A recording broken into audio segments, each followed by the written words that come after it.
Bom, acho que os principais problemas do Brasil são os problemas que estão nas páginas dos jornais todos os dias. Quer dizer, de um lado a carga tributária que você própria mencionou, educação e capacitação de mão de obra, falta de investimento, então problemas de infraestrutura, as nossas leis trabalhistas que são extremamente rígidas, então a gente precisa também em algum momento encarar esse problema e fazer uma reforma das leis do mercado de trabalho.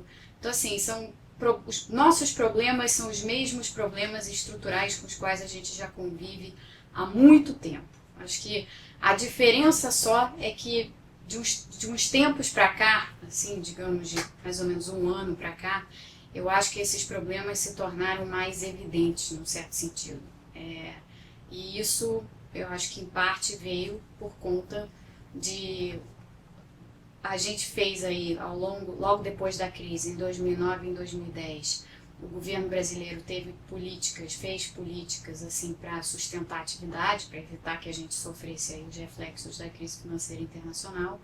Com isso, nós impulsionamos muito a economia e eu acho que agora a gente está pagando um pouco a conta de ter feito isso, porque esses problemas estruturais afloraram de uma forma muito evidente. Quer dizer, a gente tem do lado, por exemplo, mercado de trabalho, mão de obra, a gente tem salários que estão crescendo muito além da produtividade do trabalhador no Brasil, o que é uma dinâmica ruim, né? Pode ser uma dinâmica ruim para a inflação. A gente tem uma carga tributária que pesa muito sobre diversos setores, que é onde isso está mais evidente na indústria, que não consegue se recuperar, e a gente vem aí há vários meses vendo a nossa indústria sofrer, não só por conta disso, tem outros fatores que têm afetado a indústria no Brasil também, como, por exemplo, o fato da indústria lá fora estar mal, a indústria brasileira segue muito a tendência internacional, e a indústria lá fora não está nada bem.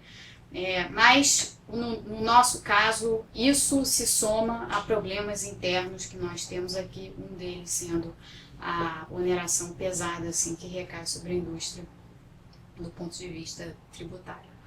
Então, esses dois. Infraestrutura também é uma coisa que afeta todos os setores de economia brasileira, dificulta a competitividade, dificulta que certos setores, enfim, se beneficiem aí até de certas medidas que estão sendo tomadas pelo governo. Então, por exemplo, ainda que a gente tivesse uma infraestrutura melhor, infraestrutura logística, portuária, de estradas e tudo mais, com uma carga tributária pesada, ainda assim você ficaria pouco competitivo, né, certos setores da indústria. Então, assim, eu acho que esses grandes temas todos, eles estão aí em bastante evidência. Dá para reverter, que foi a sua outra pergunta? Dá. Agora tem que fazer. Então, assim, para reverter, por exemplo, o problema de infraestrutura, tem que investir em infraestrutura. Para tentar melhorar o problema da carga tributária, tem que se fazer alguma coisa. O melhor dos mundos seria que se fizesse uma reforma tributária, porque no Brasil a gente tem um sistema que é absolutamente intrincado e complexo, assim, de impostos sobre impostos, impostos que se sobrepõem a outros impostos. É um sistema assim, extremamente muito eficiente do ponto de vista da arrecadação, então ajuda muito o governo nesse lado, né? Ainda mais que a gente tem um governo, tudo bem, nos últimos tempos é um governo até que tem sido mais austero assim, nos seus gastos e tal, mas de um modo geral, os governos brasileiros, de uma forma geral, são governos que gastam. Então, para isso, você precisa ter uma máquina tributária que gere a arrecadação. A nossa máquina tributária gera essa arrecadação, mas o custo dessa geração de arrecadação é muito alto do outro lado. Então, teria que se enfrentar esse problema de frente. A melhor forma é você realmente fazer a tal da reforma tributária, que há anos se pede para fazer nesse país e ninguém fez até hoje. Dá para comer pelas beiradas e fazer umas coisinhas por aqui e por ali, assim que pelo menos aliviem um pouco? Até dá. Eu acho que nesse último plano aí que foi lançado para melhorar a situação da indústria, o Plano Brasil Maior 2, né, esse foi anunciado há pouco tempo atrás, nesse plano tem lá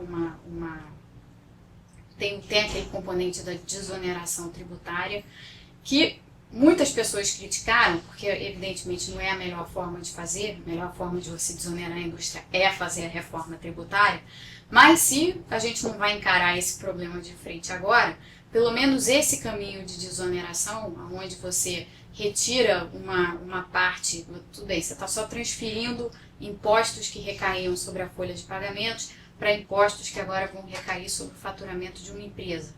Mas, de todo modo, se você fizer isso de uma maneira equitativa e que afete todos os setores de forma igual, não foi isso que o governo fez, mas se tivesse feito dessa maneira, talvez isso fosse positivo. Não reduziria em nada a carga tributária, mas deixa a empresa um pouco mais livre, assim, um pouco mais solta em determinados momentos. Por exemplo, no momento em que a economia está desacelerando, se você tem um imposto sobre faturamento ao invés de ter um imposto sobre folha de pagamentos, você vai pagar menos imposto, porque você vai faturar menos. Ao passo que, se o imposto fosse só sobre a folha de pagamentos, você pagaria o mesmo imposto, independente do que estivesse acontecendo na economia, porque você tem lá os seus trabalhadores sobre os quais você tem lá a contribuição previdenciária, que não deixa de ser um imposto, que é o imposto no caso do qual a gente está falando. Então, assim, eu acho que tem esse tipo de coisa que dá para fazer, não é o ideal é fazer a reforma tributária. Na área de educação é uma coisa mais complicada, porque educação é um troço que, se a gente tivesse um plano para educação nesse país, que a gente não tem, mas se a gente tivesse hoje isso daí já demoraria muito tempo para se manifestar como de forma positiva na economia, né? Porque educação não é um troço que você faz de um dia para o outro, você tem que implantar uma forma de educar e capacitar pessoas e você só colhe os frutos disso lá na frente. E de todo modo, quer dizer, apesar do governo ter aí algumas iniciativas interessantes, esse programa Ciências Sem Fronteiras, por exemplo, é um que é bem interessante que o governo brasileiro lançou, então tem algumas coisas que estão sendo feitas na área de educação e de capacitação, mas é pouco para o que o país precisa. Acho que isso está muito evidente dentro dessa dinâmica muito positiva de mercado de trabalho que a gente está vendo. Quer dizer, o que a gente vê é que falta mesmo mão de obra qualificada. Quando você conversa com as empresas, é isso que as empresas dizem. A gente estão todos procurando mão de obra qualificada, é muito difícil de encontrar. Quando encontra, o custo é muito alto, porque a oferta é muito pouca. Então, eu acho que esse é um outro problema que a gente tem aí pela frente para resolver. Mas, de novo, para ter os efeitos e colher os frutos, tem que fazer primeiro, né?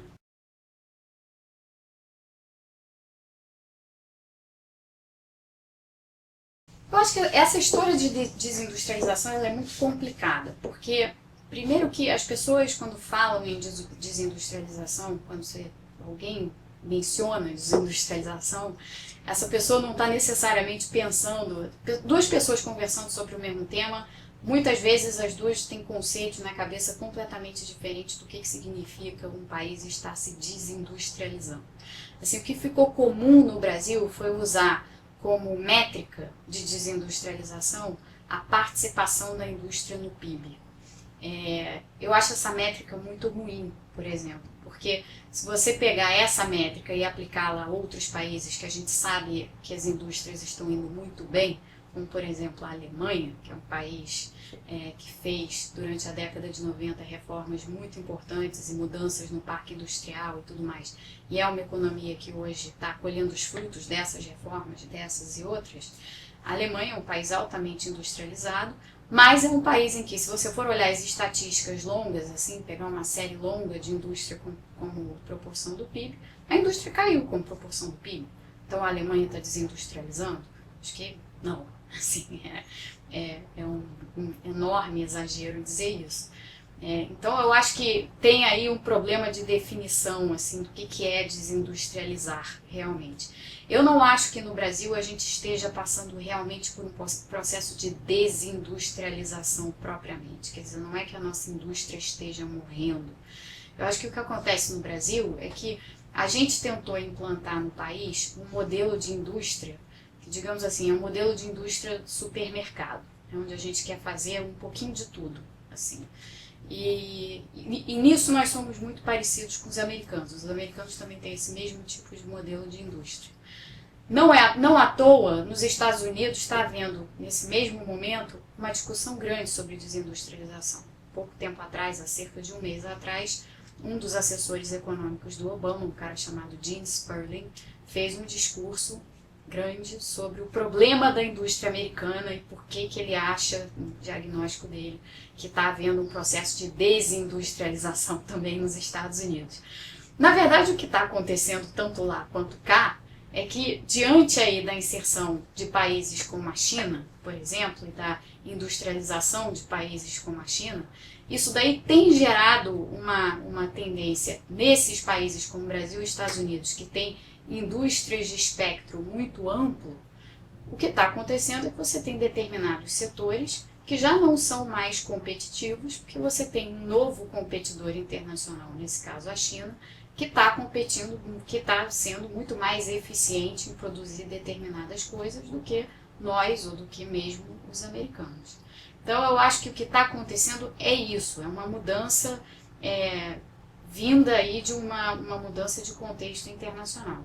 Quer dizer, eu acho que não era razoável a gente achar aqui no Brasil que nós íamos sempre ser competitivos nessa indústria meio supermercado que a gente tem. Acho que isso não é nem um pouco razoável.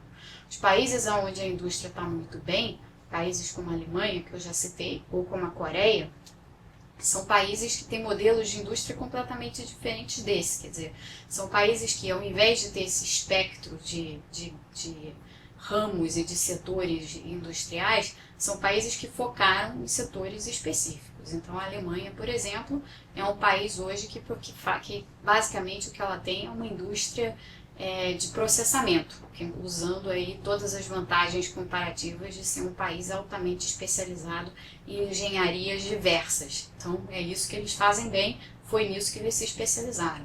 A Coreia desenvolveu a sua indústria em cima da parte de eletrônicos e enfim, produtos tecnológicos de ponta e tal, porque foi esse caminho de especialização que eles tomaram. Então, eu acho que nessa discussão de desindustrialização, cujo termo eu não gosto, porque eu acho que acaba deturpando um pouco o pensamento da gente, eu acho que a discussão real não é nem se está desindustrializando, se não está. Eu acho que a discussão mais interessante é que tipo de modelo de indústria a gente quer ter. Porque se a gente continuar querendo esse modelo de indústria em que a gente produz um pouco de tudo, eu acho que esse modelo de indústria está fadado a não funcionar tão bem quanto a gente gostaria, por conta aí desses novos competidores globais que fazem coisas melhor, certos setores melhor do que nós fazemos.